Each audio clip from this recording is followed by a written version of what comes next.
जय माता दी दोस्तों। ओम नमः शिवाय।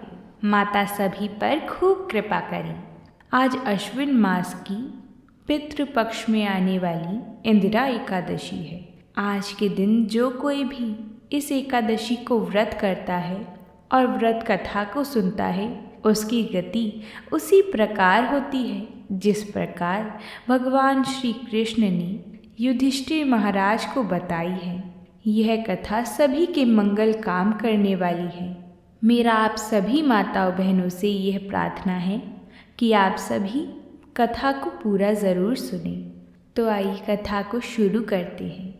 कृष्णाय वासुदेवाय हरहे परमात्मने प्रणतः क्लेशनाशाय गोविंदाय नमो नमः। माताओं बहनों, एक बार युधिष्ठिर महाराज ने भगवान श्री कृष्ण से कहा, हे मधु दानव के संहारक, अश्विन माह के कृष्ण पक्ष में होने वाली एकादशी का क्या नाम है? कृपया करके मुझे इसकी महिमा बताइए। तब भगवान श्री कृष्ण ने युधिष्ठिर महाराज को कुछ ऐसा बताया जिसे सुनकर युधिष्ठिर महाराज ने भी वह सभी कृत्य करे। भगवान श्री कृष्ण ने उत्तर दिया, हे पांडुपुत्र युधिष्ठिर, इस पवित्र दिन को इंदिरा एकादशी कहा जाता है। यदि कोई व्यक्ति इस दिन उपवास करता है तो उसके सभी पाप मिट जाते हैं और जो उसके पूर्वज अपने कुकर्मों से जो नरक में गिर गए होते हैं, उन्हें मुक्ति मिल जाती है। हे राजाओं में श्रेष्ठ, जो इस पवित्र एकादशी के बारे में सुनता है, उसे जो फल अश्वमेध यज्ञ करने से मिलता है, वह महापुण्य फल इस कथा को सुनने से मिल जाता है। मैं तुम्हें ध्यानपूर्वक इस कथा को सुनाता हूँ। अगर जो कोई भी इस कथा को प्रेम पूर्वक और श्रद्धा से सुनेगा, उसका अवश्य ही कल्याण होगा। ऐसा कहकर भगवान श्री कृष्ण युधिष्ठिर महाराज को कथा सुनाने लगते हैं। भगवान ने युधिष्ठिर महाराज को ऐसी कथा सुनाई कि जिसको सुनकर महाराज युधिष्ठिर के मन में भगवान के प्रति भक्ति और प्रेम जागृत हो गया और जो कोई भी उनके पूर्वज नरकगामी हुए थे, वह स्वर्गगामी हुए। भगवान ने कहा, सतयुग में इंद्रसेन नाम का एक राजा हुआ करता था, जो इतना शक्तिशाली था कि उसने अपने सभी शत्रुओं को नष्ट कर दिया था। उसका राज्य महिष्मतीपुरी कहलाता था। गौरवशाली और अत्यधिक धार्मिक राजा इंद्रसेन अपनी प्रजा का बहुत ख्याल रखता था और इसलिए वह सोने, अनाज, पुत्रों और पौत्रों से समृद्ध था। वह भगवान श्री विष्णु के प्रति भी बहुत समर्पित था। उसे विशेष रूप से मेरा नाम जपना और गोविंद गोविंद पुकारना अच्छा लगता था। इस तरह राजा इंद्रसेन ने व्यवस्थित रूप से खुद को शुद्ध आध्यात्मिक जीवन के लिए समर्पित कर दिया था और परम सत्य का ध्यान करने में बहुत समय बिताया। उस राजा ने भगवान के प्रति अपनी श्रद्धा को और बढ़ाने के लिए बहुत प्रयत्न किया था। मन की शुद्धि और अपने चित्त को भगवान में लगाना, यही परम उपलब्धि है इस मनुष्य शरीर की। हमें मनुष्य शरीर मिला ही इसलिए है ताकि हम भजन करके भगवान को प्राप्त हो सके। अगर मनुष्य योनि में रहकर भगवान का भजन नहीं किया, भगवान को प्राप्त नहीं हुए, तो हमारा यह जीवन भी व्यर्थ ही समझो। हम 84 लाख योनियों में भटकते ही रहेंगे, लेकिन कभी भी हमें शांति नहीं मिलेगी। इसलिए हम लोगों के पास यही समय है जब हम भगवान का भजन करके भगवान को प्राप्त कर सकते हैं, जैसे राजा इंद्रसेन कर रहे हैं। राजा इंद्रसेन की भक्ति से भगवान ने जो उन्हें दिया, उसे आप सुनिए। अगर आपने यहाँ तक कथा को सुन लिया है तो वीडियो को एक लाइक ज़रूर कर दें। आपके एक लाइक से हमें और कथाएं लाने का प्रोत्साहन मिलता है। और अगर आप हमारे चैनल पर नए आए हैं तो चैनल को सब्सक्राइब करके हमें सहयोग करें। हम आप सभी के लिए ऐसी ही व्रतों से जुड़ी कथाएं लाते रहते हैं। एक दिन जब राजा इंद्रसेन खुशी और शांति से अपनी सभा की अध्यक्षता कर रहे थे तो पूर्ण वक्ता श्री नारद मुनि जी उन्हें पृथ्वी पर उतरते हुए दिखाई दिए। शंख के समान श्वेत, चंद्रमा के समान चमकते हुए, चमेली के फूल के समान, बिजली के समान नारद मुनि जी आकाश से उतर रहे हैं। वे लाल बालों की जटाओं से सुशोभित हैं। राजा ने देवों के संत देवर्षि नारद जी को हाथ जोड़कर नमस्कार किया, उन्हें अपने महल में आमंत्रित किया, उन्हें आरामदेह आसन दिया और स्वयं उनके चरण धोए और स्वागत के मधुर शब्द बोले। तब नारद मुनि ने महाराज इंद्रसेन से कहा, हे राजन, क्या आपके राज्य के 7 अंग समृद्ध हो रहे हैं? राजा के राज्य के 7 अंग का मतलब है राजा का स्वयं का कल्याण, उसके मंत्री, उसका खजाना, उसकी सेना, उसके मित्र, ब्राह्मण, उसके राज्य में किए जाने वाले यज्ञ और राजा की प्रजा की आवश्यकताएं। क्या आपका मन इस बात पर विचार करने में लगा हुआ है कि आप अपने व्यावसायिक कर्तव्य को कैसे ठीक से निभा सकते हैं? क्या आप परम भगवान श्री विष्णु जी की सेवा के लिए अधिक से अधिक समर्पित हो रहे हैं? हे राजा, मेरे विस्मयकारी वचन सुनो। जब मैं ब्रह्मलोक से यमलोक में उतरा तब भगवान यमराज ने मेरी बहुत कृपापूर्वक प्रशंसा की और मुझे एक उत्तम आसन प्रदान किया। जब मैं उनकी सत्यनिष्ठा और परमेश्वर के प्रति अद्भुत सेवा का गुणगान कर रहा था, तब मैंने यमराज की सभा में तुम्हारे पिता को देखा। यद्यपि वे बहुत धार्मिक थे, किंतु समय से पहले ही एकादशी का व्रत भंग हो जाने के कारण उन्हें यमलोक जाना पड़ा। तुम्हारे पिताजी ने मुझे तुम्हारे लिए एक संदेश दिया है। उन्होंने कहा है कि महिष्मतिपुरी में इंद्रसेन नाम का एक राजा रहता है। कृपया उसे मेरी यहाँ की स्थिति के बारे में बताओ कि मेरे पिछले पाप कर्म के कारण मुझे किसी तरह यमराज के राज्य में रहने के लिए मजबूर होना पड़ा है। कृपया उसे मेरी ओर से यह संदेश दीजिए।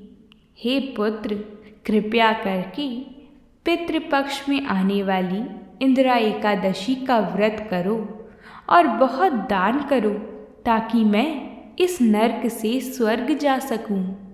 अगर देखा जाए तो हम समझ सकते हैं कि प्रत्येक जीव एक व्यक्ति है और प्रत्येक व्यक्ति को व्यक्तिगत रूप से घर भगवान के पास वापस जाने के लिए कृष्ण चेतना का आभास करना पड़ता है।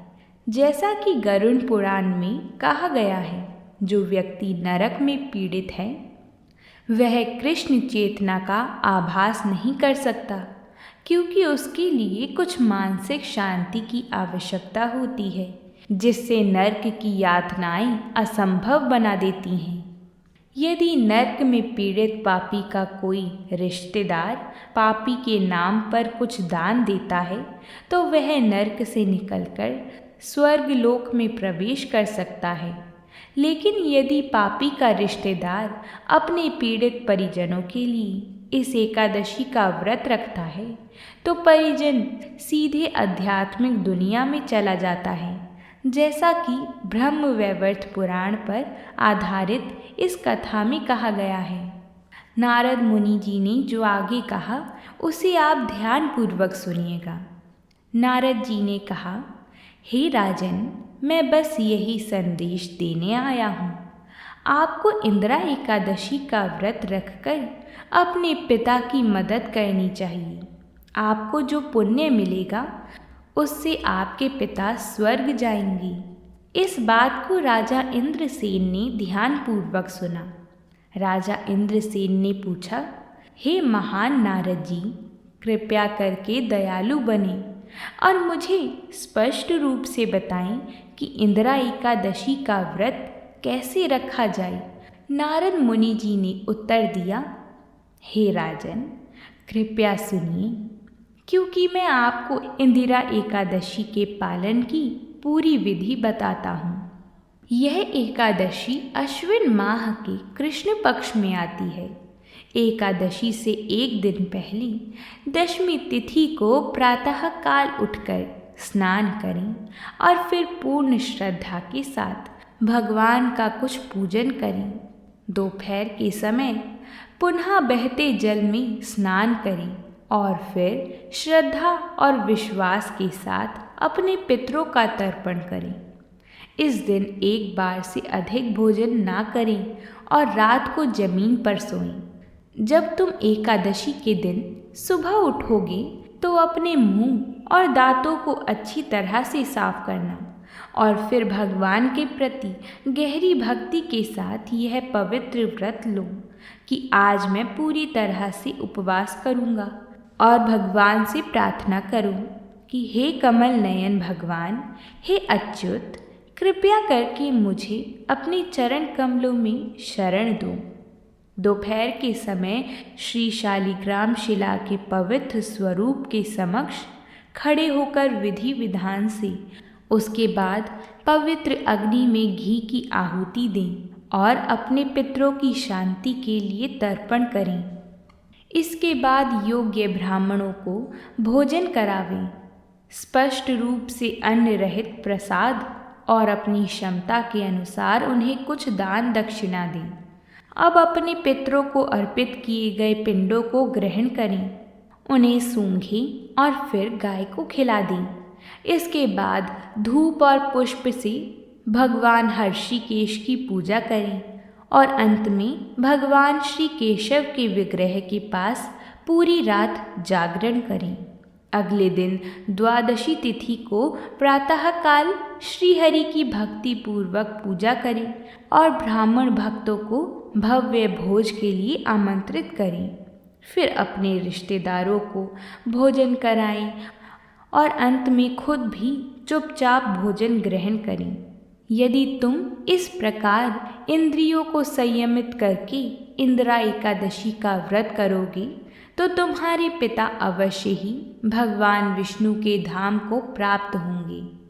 ऐसा कहकर देवर्षि नारद जी तुरंत ही वहाँ से अदृश्य हो गए और किसी अन्य को अपनी उपस्थिति से आशीर्वाद दिया।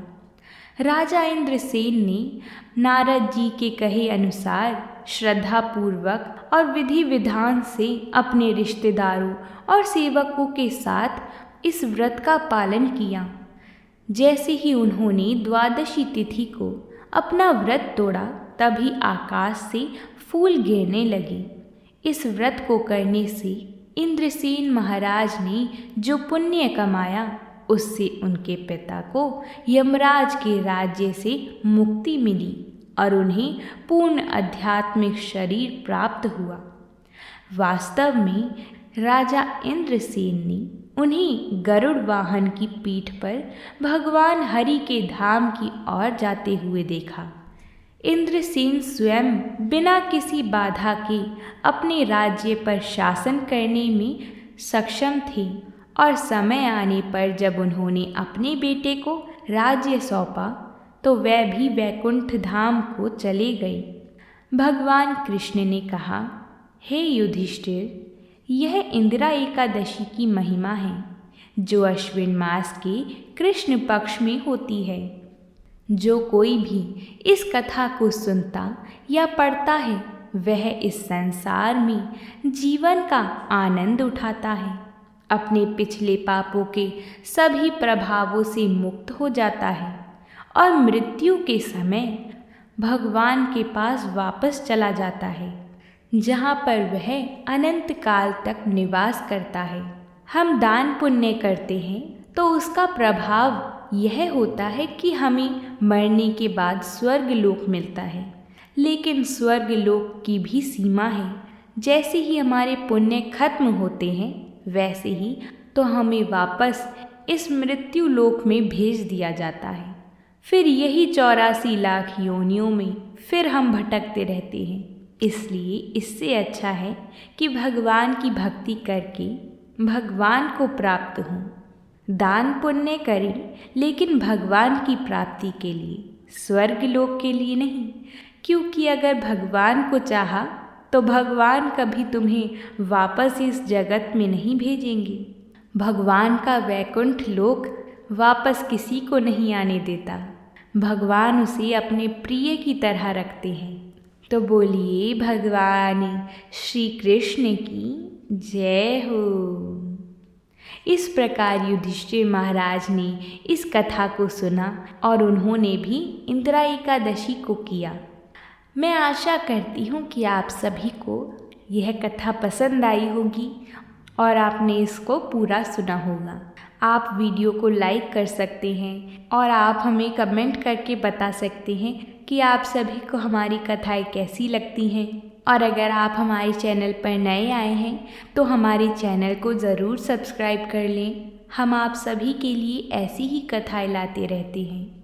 अब हम आपसे कल मिलेंगे एक नई कथा के साथ। तब तक के लिए प्रेम से बोलिए जय माता दी।